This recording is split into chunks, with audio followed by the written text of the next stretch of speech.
Hello guys, good afternoon. Ito ang ulam namin ngayon guys. Nagluto ako ng gulay.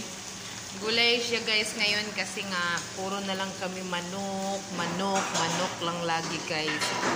Kaya ngayon, paiba naman tayo. Gulay naman tayo guys. Lagyan muna natin ng sauce. Nilagyan ko na to siya ng paminta guys. At kaunting suka. Ayan. O, diba? Ang sarap-sarap kaya niya, guys.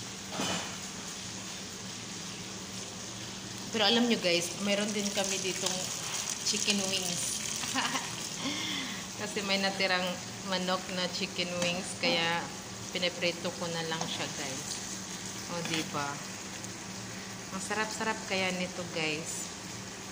Tagal kaya namin din nakakain ng gulay kasi puro na lang manok.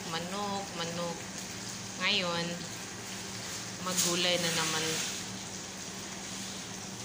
Hayaan ko muna to na mawala na yung ano niya guys, sabaw. At baliktarin ko na rin to guys para maluto na siya. Kasi yung kasama ko guys, hindi siya kumakain ng eggplant. Kaya magprito na lang ako ng chicken wings para sa kanya. O, diba?